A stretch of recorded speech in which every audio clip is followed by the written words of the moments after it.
नमस्कार, मैं हूं प्रदीप कुमार। आप देख रहे हैं पॉलिटिकल आइडिया। विगत 21 जुलाई को भारत के उपराष्ट्रपति जगदीप धनखड़ ने अपने पद से इस्तीफा दे दिया। कहा जाता है इस्तीफा देने के कारणों में उन्होंने लिखा कि स्वास्थ्य कारण से दे रहे हैं, लेकिन राजनीतिक प्रेक्षकों और जिस प्रकार का संकेत निकल कर आ रहा है उससे यह स्पष्ट है कि धनखड़ के इस्तीफे के पीछे उनका स्वास्थ्य कारण नहीं रहा, बल्कि इसके अलावे अन्य राजनीतिक मुद्दे रहे। भारतीय जनता पार्टी का केंद्रीय नेतृत्व जगदीप धनखड़ से नाराज चल रहा था। जिस प्रकार से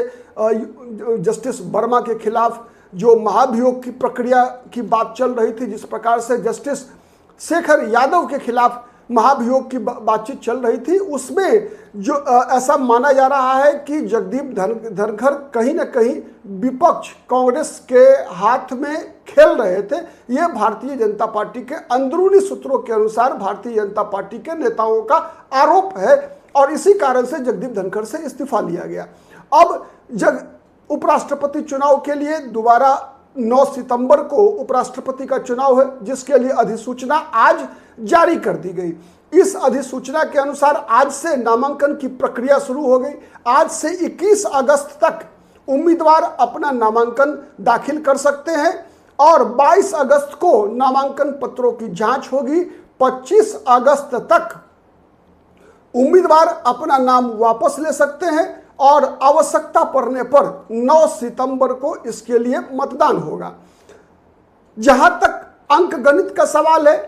प्राइमा फेसी प्रथम दृष्टया अगर कोई किसी भी प्रकार का आप कह सकते हैं कि क्रॉस वोटिंग नहीं हुई, तो फिर भारतीय जनता पार्टी एनडीए के किसी उम्मीदवार का उपराष्ट्रपति चुना जाना तय है। आज एनडीए की बैठक हुई संसद के केंद्रीय कक्ष में। उसमें ये एनडीए के सारे घटक दलों की बैठक में फैसला हुआ कि उपराष्ट्रपति पद के उम्मीदवार को चुनने के लिए प्रधानमंत्री नरेंद्र मोदी और भारतीय जनता पार्टी के राष्ट्रीय अध्यक्ष जेपी नड्डा को इसके लिए अधिकृत किया गया, जिसके लिए सहमति जनता दल यूनाइटेड अपना दल के साथ साथ चंद्रबाबू नायडू की पार्टी तेलुगु देशम पार्टी ने भी अपनी सहमति दी। और अब प्रधानमंत्री और जेपी नड्डा मिलकर जो है भारतीय जनता पार्टी और एनडीए की ओर से उपराष्ट्रपति पद के उम्मीदवार का चयन करेंगे। वहीं दूसरी तरफ आज राहुल गांधी के घर पर महागठबंधन जो यूपीए कह लीजिए या अब उसे इंडिया अलायंस कहिए, उसकी भी आज एक बैठक हो रही है। डिनर पर राहुल गांधी ने जितने भी इंडिया अलायंस के घटक दल हैं सबको अपने यहां आमंत्रित किया है और आज ही संभावना इस बात की व्यक्त की जा रही है कि इंडिया अलायंस भी अपने उपराष्ट्रपति के उम्मीदवार के नाम पर विचार करेगा। जहां तक भारतीय जनता पार्टी की तरफ से उम्मीदवारों के चयन की प्रक्रिया और जिस प्रकार के नाम संकेतों से आ रहे हैं, वैसे मैं बताऊं एक डिस्क्लेमर है कि भारतीय जनता पार्टी के अंदर से किसी भी समाचार को आज के दिन में नरेंद्र मोदी युग में निकाल पाना थोड़ा मुश्किल है, लेकिन जिस प्रकार के संकेत निकल कर आते हैं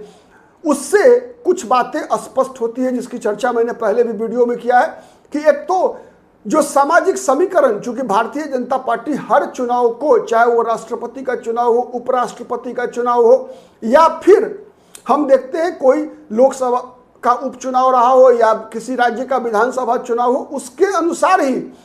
किसी भी पद पर किसी व्यक्ति का चयन करती है। अगर हम शुरुआत से देखें 2014 में नरेंद्र मोदी के प्रधानमंत्री बनने के बाद जब भारतीय जनता पार्टी को सबसे पहले राष्ट्रपति के उम्मीदवार चुनने का मौका आया तो एक दलित समाज से आने वाले रामनाथ कोविंद को भारतीय जनता पार्टी ने राष्ट्रपति का उम्मीदवार बनाया। तब उन दिनों जिस समय में गुजरात का विधानसभा चुनाव होना था 2017 में और उत्तर प्रदेश में विधानसभा का चुनाव होना था, तो चूंकि रामनाथ कोविंद का चयन क्यों किया गया था, इसलिए किया गया था रामनाथ कोविंद का चयन क्योंकि रामनाथ कोविंद एक तो दलित समाज से आते हैं और दलित में भी जिस जाति से आते हैं रामनाथ कोविंद, वो जाति उत्तर प्रदेश में तो है ही, कोली समाज से आते हैं, लेकिन उससे उत्तर प्रदेश से भी बड़ी संख्या उनकी माने अनुपातिक रूप से प्रोपोर्शनेटली, इसलिए मैं प्रोपोर्शनेटली शब्द का इस्तेमाल कर रहा हूं क्योंकि उत्तर प्रदेश की तुलना में गुजरात की आबादी 1/3 है। तो गुजरात में कोली समाज के मतदाताओं की संख्या काफी बड़ी थी, इसीलिए गुजरात चुनाव की दृष्टि से, उत्तर प्रदेश चुनाव की दृष्टि से एक दलित समाज के व्यक्ति रामनाथ कोविंद का चयन किया गया। फिर जब उपराष्ट्रपति का चुनाव आया तो उपराष्ट्रपति के चुनाव के समय में आप देखेंगे कि कर्नाटक का चुनाव था, दक्षिण भारत में था, तो दक्षिण भारत से एक व्यक्ति को, वेंकैया नायडू को, भारतीय जनता पार्टी ने उपराष्ट्रपति बनाया पहले। फिर जब दोबारा राष्ट्रपति का मामला आया तो उस समय में आपको याद होगा कि छत्तीसगढ़, मध्य प्रदेश, उड़ीसा, झारखंड जैसे राज्यों में चुनाव होना था, जहां पर कि आदिवासी मतों की काफी महत्व है और भारतीय जनता पार्टी आदिवासी मतों को साधना चाहती थी, इसीलिए द्रौपदी मुर्मू को बनाया गया। और चूंकि जाट समाज किसान आंदोलन से भारतीय जनता पार्टी से लगातार नाराज चल रहा था, तो जाट समाज के लोगों को साधने के लिए जगदीप धनखड़ को उपराष्ट्रपति बनाया। इस बार भी अगर हम देखें तो भारतीय जनता पार्टी जब उपराष्ट्रपति पद के उम्मीदवार का चयन करने जाएगी तो एक बात भारतीय जनता पार्टी के दिमाग में निश्चित रूप से है कि किसान आंदोलन रहा हो, चाहे हरियाणा का चुनाव रहा हो, चाहे राजस्थान का चुनाव रहा हो, चाहे उत्तर प्रदेश का 2027 में होने वाला विधानसभा चुनाव, ठीक है, इन सब राज्यों में जाट मतदाताओं का एक अलग प्रकार का महत्व है। और जाट चूंकि भारतीय जनता पार्टी से लगातार नाराज चल रहे हैं, इसीलिए जाट समाज से उपराष्ट्रपति का चुनाव भारतीय जनता पार्टी लगभग करने का मन बना चुकी है। उसमें नाम आ रहा है वसुंधरा राजे सिंधिया का। फिर अगर बिहार चुनाव को केंद्रित करके करती है तो एक नाम बिहार से आ रहा है हरिवंश, डॉक्टर हरिवंश, जो कि उपसभापति भी है, लेकिन उनके नाम के पीछे जो डिमेरिट है, जो वो ये बात आ रही है कि भारतीय जनता पार्टी इस बार एक ऐसे व्यक्ति को उपराष्ट्रपति बनाना चाहती है जिसका बैकग्राउंड आरएसएस का रहा हो, मतलब वो खांटी भाजपाई हो। तो ये सब बातें हैं, एक तरफ भारतीय जनता पार्टी और सत्ता पक्ष की बात है, दूसरी तरफ आज विपक्ष की भी बैठक हो रही है राहुल गांधी के नेतृत्व में। Dinner diplomacy of India alliance, जिसके बारे में कई घटक दल कह रहे थे कि नहीं, इंडिया अलायंस का गठन केवल लोकसभा चुनाव के लिए हुआ था, अब उसका कोई अस्तित्व नहीं है। ऐसे भी दल आज के डिनर में शामिल हो रहे हैं राहुल गांधी के यहाँ, और राहुल गांधी के आवास पर जो ये बैठक होने वाली है इसमें उपराष्ट्रपति के नाम पर भी चर्चा चल रही है। और जिस प्रकार से जो सूत्र हैं उसके अनुसार इंडिया अलायंस भी कहीं ना कहीं उपराष्ट्रपति पद का चुनाव लड़ने का मन बना चुकी है। बगैर लड़े, बगैर सरेंडर करने के मूड में नहीं है महागठबंधन, राहुल गांधी नहीं है। तो राहुल गांधी की राजनीति और विपक्ष की राजनीति को अगर हम केंद्र में रखकर देखें तो राहुल गांधी और कांग्रेस पार्टी और विपक्ष जो इंडिया अलायंस है उसके तरफ से भी इस बात की पूरी संभावना है कि उपराष्ट्रपति पद का उम्मीदवार दो वर्गों में से किसी एक वर्ग से आएगा, या तो जाट समाज से ही आना है, चूंकि और जो जाटों की नाराजगी है भारतीय जनता पार्टी से, नरेंद्र मोदी से, चाहे वो किसान आंदोलन के कारण हो, चाहे हरियाणा में जाट मुख्यमंत्री नहीं बनाने की बात हो, तो ऐसे कारणों से इस सिचुएशन को इनकैश करने के लिए